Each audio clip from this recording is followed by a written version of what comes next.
On the 9th of February 2020, the Minecraft Championship's second tournament would unveil its first additional minigame, known to the public as Battle Box. This game quickly became beloved by many, viewers and players alike, and was typically very entertaining to watch and probably play as well. Of course, Hypixel took note. 2 years later, on March 15th, Hypixel would introduce a new minigame, similar and most likely inspired by the Battle Box. World Wars was born. It took 2 months until World Wars had gotten a full release, and that's where we are today. But what exactly is World Wars, you may be asking?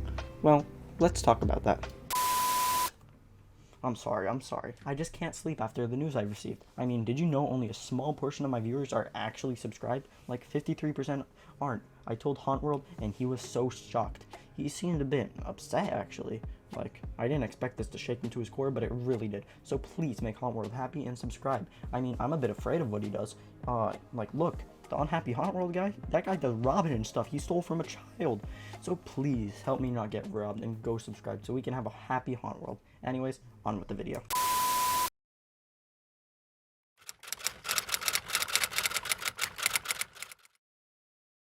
Well, what is World Wars?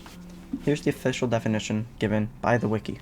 In World Wars, players spawn in red and blue teams on opposite sides of a small enclosed arena. While varying in obstacles, utilities, and theme, most arenas consist of a few small passages surrounding a central control point. Within this control point lies an assortment of wool, snow, and quartz blocks in a random 3x3 arrangement. Once the round starts, both teams are released into the arena to battle each other, collect power-ups around the map, and replace the control point with their team's colored wool. Rounds are fast-paced, and players will only respawn in the next round if killed. The first team to reach 3-round victories wins the game. In World Wars, there are 6 unique classes to choose from: Tank, Assault, Archer, Swordsman, Golem, and Engineer. More details on each class will be following.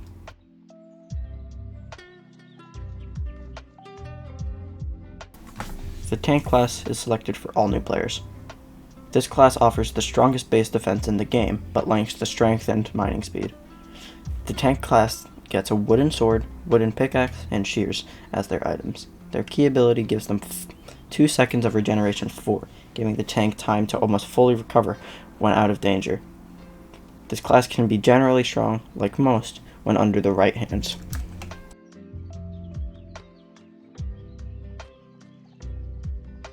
My personal favorite class, Assault, is a relatively even class. It is equipped with a wooden sword for combat. As potions, it gets a splash potion of instant health and damage. For mining, it gets an iron pickaxe, a stone shovel, and efficiency 2 shears. It is equipped with a leather chestplate and leather leggings. Its key ability spawns a TNT that has extremely amplified knockback that, if placed right, can launch players across the map.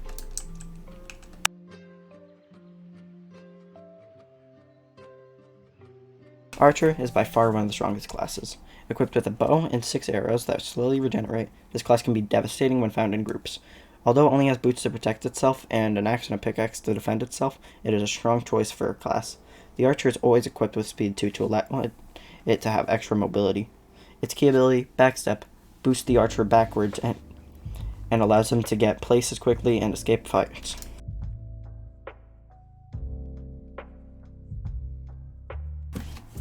I hope you enjoy this class, because it is by far the most common class within the game. The Swordsman class is equipped with a stone sword, leather leggings, and leather boots. To mine the center blocks, it has shears and a wooden pickaxe. In case the Swordsman is running low on health, it can use its potion to heal 2 hearts. The Keystone ability allows it to run at high speeds, even outrunning Archer and the speed power-ups.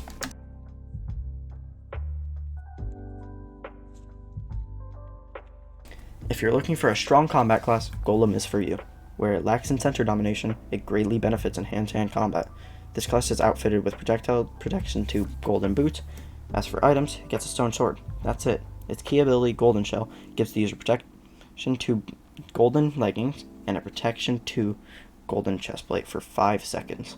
This class can be strong when going on the offense.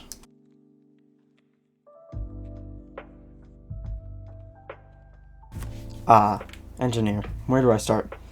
This class provides the user with a bow and 4 arrows, a wooden sword for combat. As buffs, the class gets 2 splash potions of absorption 1 for 5 seconds. For tools, Engineer gets shears and a stone pickaxe to break center blocks. The Engineer's Keystone ability, Hack, re-enables the start of game grace period for 5 seconds. As of the 1.0 update, the game has 26 maps: Anubis, Arches, Aztec, Courtyard, Dust, Factory, Galactic, Hilltop, King's Pass, Retro, Ruin, Shipment, Stoneguard, Temple, Tumble, Bell, Blocks, District, Fracture, History, Lava, Patio, Plummet, Steelworks, Sunshine, and Underworld. Some of the maps are broken, but we'll discuss that later. The game includes power-up tiles that will equip you with items. There are 2 tiers of power-up tiles, Tier 1 and Tier 2. Tier 1 tiles will typically give you weaker items such as instant health, a stone pickaxe, speed 2, and a bow and 2 arrows. Tier 2 tiles can give jump boost, stone swords, any chainmail piece of iron that's not boots, iron boots, strength for 2 seconds, and a bow and 5 arrows. Now, I do think it's worth mentioning that some maps have map-based power-ups, such as the portals that spawn around the maps, and also bounce pads. Disclaimer: the following information includes opinions combined with numbers and data. If you can't stand having a different opinion, please click off now.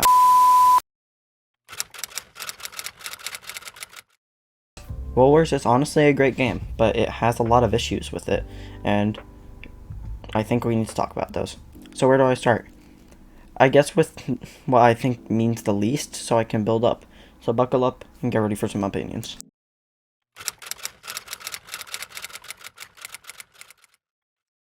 So as we know, some of the maps have general bugs with them. I'd like to point out before we get into this, I'm not going to be pointing out any kits that are stronger on the maps, as I don't think that's an important thing to patch. So let's get started. But first, I want to be able to select or at least see all the maps in the lobby. Sometimes I just want to play a certain map, and for videos specifically like this one, it can be really annoying just trying to find one map. So please, add map selection. I need it. On Plummet, all the doors are placed wrong. I know this is a very minor issue to some of you, but for me this is very pressing, as I get bored very quickly, and when I go to close the doors it bothers me a lot. So, Hypixel, fix this. Again, another nitpick, but the Tier 1 power-ups aren't centered on Underworld. I hate this so much. This map's problem is one team-sided, because when you're on red team you cannot enter the portal during the spawn timer. It tells you that you can't break out of spawn, and that's just simply not breaking out of spawn. Ah, Tumble, my least favorite map. I mean, people can die right off of the start, and that's just for being bad at video games. And I want kills and coins. I just think that some sort of bridge should be implemented to make sure people don't die immediately, as it could be discouraging for new players who don't know the maps well enough. If I'm being honest, the maps aren't horribly bugged, and I think they're relatively good when it comes to composure. Of course, there are some tactics on maps that people see as broken, but that's called meta. And honestly, I don't see them as map-sided issues, and more kit-sided issues. Anyways, let's talk about some of the boosts within the map.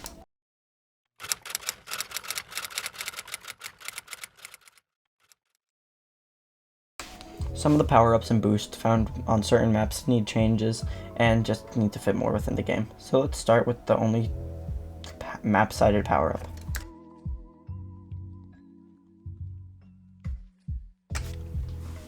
These can be a bit buggy, which might not ever be fixed, but it's important to bring it up because sometimes they just don't work. Just thought I'd mention it. I mean, it's so annoying when I'm in a fight and I try running away, I jump on the bounce pad and it doesn't work. But let's talk about actual power-ups. Speed is a very interesting power-up. It's mostly good, and I think it's a great power-up, but I don't like the idea that a class can void it. Although, I know that Swordsman is technically better, but I think that's a good thing, having a key ability be strong. But Archer voiding the speed buff and not allowing other players on the team to get it, I think it's a bit of a problem, and I think Archers just should not be able to pick up the speed buff.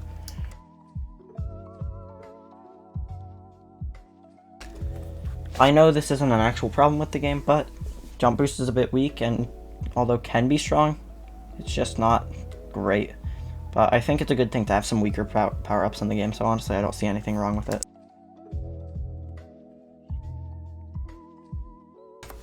You guys might not like me for this one, but I'm gonna say it anyways. Strength can be generally unfair when only one team gets it. In my personal opinion, this is good for teams when they're doing worse and want a bit of a lead. That being said, this buff should not be based on the classes. When it comes to acquiring it, I think it should be penalized when you use a buff to get it. So here's my idea. Strength voids all buffs and effects that a player has, including a key abilities buff upon using. Upon collecting a buff with strength enabled, that buff should be voided or strength should be voided. Now, that might seem crazy, but I think it's important to keep that in check and make sure that certain classes aren't benefiting more from a power-up than others. This can be a useful power-up, but I also think it should just be a pickaxe upgrade. So if you have a stone pickaxe already, it upgrades your pickaxe to iron. If you have an iron pickaxe, it upgrades to diamond. Now, of course, picking it up with no pickaxe should give a stone pickaxe still. It makes it more useful for some of the other classes.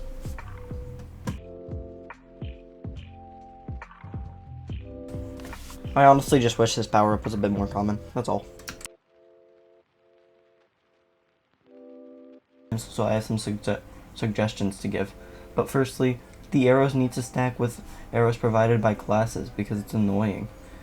Next, I feel like this power-up should get weaker the more arrows you have. So for example, if you have already picked up a bow, the arrows you get should be cut, making it less overwhelmingly strong for an archer, and even an engineer at times. Now, I know the tier 2 bows are different, so just lower the arrow bonus to 3 when picking it up with a bow. Strong on some maps. I think the problem with this buff is the fact that on some maps it is life savings because it's closer to middle or where the combat is, but on other maps it's extremely difficult to get to quickly.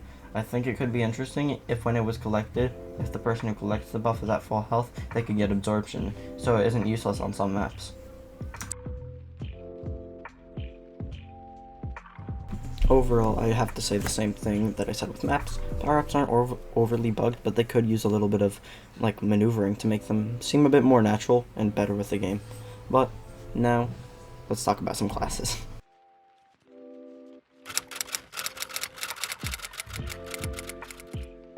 Ah yes, the biggest part of the video.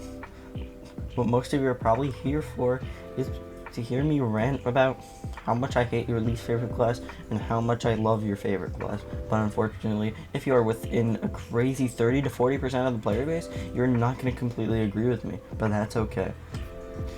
Just remember, if you don't agree with my opinion either and you want to tell me, offer something different as a solution to the problem. Please keep in mind that of course when what you use is nerfed, it sucks, but it's important for the state of the game. Anyways, on with the video.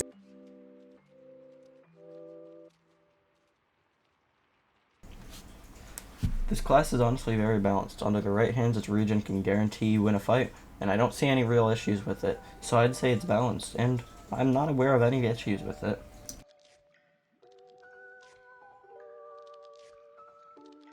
Biased as I made it, I believe it is a relatively balanced class within the game, and throughout my experiments and data collection, appeared at an average amount, meaning it needs no nerfs to kill its meta position or give it more. But there are a few bugs. The knockback to anti is very buggy, and sometimes doesn't even knock back opponents. Like, they're in range and it just doesn't do anything. I feel like the blast should do a decent amount of damage as well, or should have a bit of a bigger range, so it is more of an issue when versing. Other than that, the TNT is fine though. The splash portion of damage doesn't count as you damaging the player. If that's what kills the player, you don't get credit. And when you hit a player with it, it isn't added to your total damage at the end. And again, this is a minor issue. It can just be bringing down the stats of some players using the class.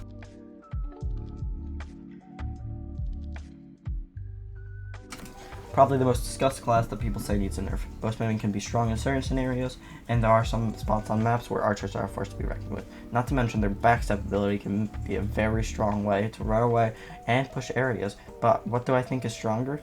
the pushing areas or the escaping of the backstep, well, clearly it's the push. Archer's a ranged class. It should not be used for aggression in melee combat, and it should never benefit from close quarters combat. So I think the backstep ability should disable all melee options that the Archer has for about 3 seconds after using it. For this, I think arrows should do less damage when the player is standing stationary for longer periods of time, and when players are closer to the other players. Look, I honestly don't think bow spamming is a problem, because it's just not skillful play to charge someone with a bow, as they can bow spam, and it being strong at ranges is what it's meant for. So I believe this makes the class still strong if used, but destroys the hand-to-hand combat aspect. Alongside all of this, Archer's arrows should not regenerate, and staying bowing should be heavily discouraged through damage decreasing.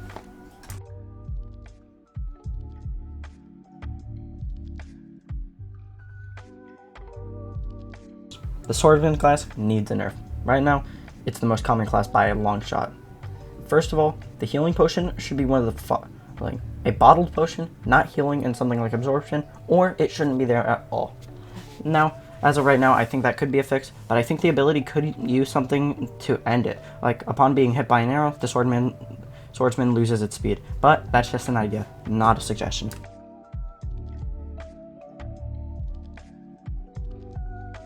I have an actual idea for Golem. Give it a golden pickaxe and a golden shovel. Upon activating its key ability, Golem's tools will get efficiency. I think this will make the class stand out and be stronger overall.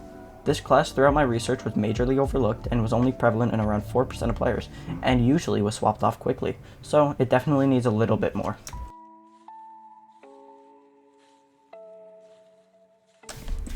Engineer, the worst class in the game. I mean, this kit isn't too bad, but there are adjustments to be made. First of all, make the absorption last a bit longer. Like 5 seconds isn't enough at all. This class would wildly benefit from having a shovel, as it would gain more center control. Now, the key ability is just bad in all ways, so I have a few ideas to fix it or buff it. This ability should not negatively affect the team using it. That's the first thing. Secondly, there should be punishment for trying to break the wall while the hack is active. So I think a timer extend by 1 second every time someone tries to break a block during the hack would make it an interesting mechanic and make it more skill based. As a bonus effect, this should be used to combat other things other than wall wars. I think power-ups and key abilities should be disabled during the hack power-up.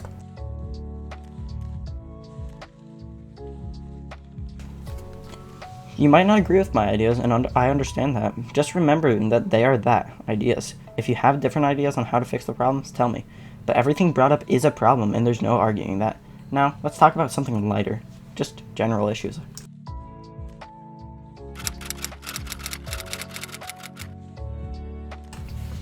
These issues are going to be problems that don't generally fit into any of these categories.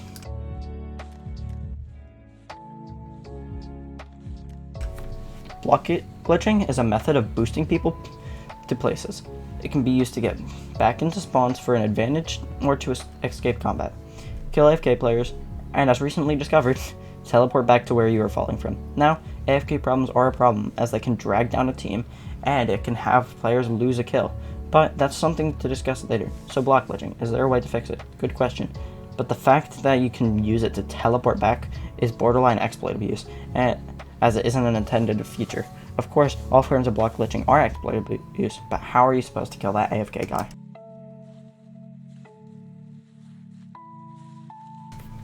This is an issue because you can't even kill them on some maps. So, what suggestion do I have to fix this? I think one of the following could be a solution. Upon the first blood of the round, all players within the spawn box could be teleported to some out of spawn, and spawn is blocked off. Upon grace period ending, all players within the spawn box could be teleported to some out of spawn, and spawn is blocked off. Upon a block being placed in the center, all players within the spawn box could be teleported to some out of spawn, and the spawn is blocked off at entrances to get back into every spawn. People either playing multiple of the same class or constantly playing the same class can be boring. It would be nice to see classes get weaker depending on how many people on a team use it. This would completely squash competitive methods of playing. I think other classes should also be rewarded. Maybe increasing XP for swapping classes, or playing different classes. Another idea would be to add challenges for each class, making players have to to play other classes, to get out of their comfort zone. Now, the last idea is controversial, but make it so a class cannot be played multiple times within a squad. Classes should be more unique amongst teams, and they are strongest in groups. This would fix a lot of problems with classes, honestly. But honestly, it still wouldn't fix it. I think a system like only being able to pick a class once per match would stop any class from being overused, and would give people spread skill, and less bias towards classes. Look, hate all you want, but it's a big problem and should be addressed immediately. I love the lobby. I just wish the last barn had some use.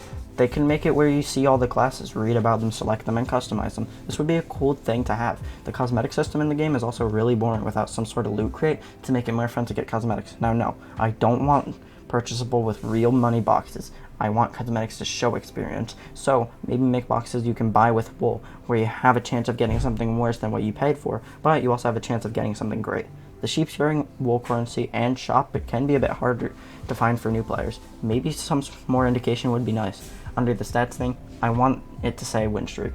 I want to know my win streak, as it is an extra challenge within the game. The leveling at times seems slow, honestly.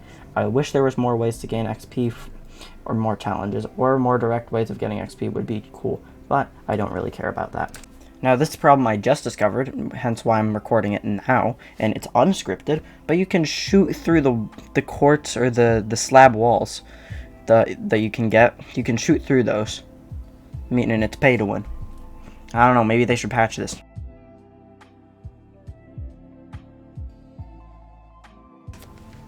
It wouldn't be a bad idea to make it so spectators could use team chat to give insight into a team. Parties can do this, so why not everyone? Also, at the end of rounds, for a very brief time, you can see join another game via the new game paper. It's the same thing with the leave game, but this is just weird to me. I wish the stats were more visible in game. I mean, yeah, we have the end of the round summary, but that doesn't work half the time.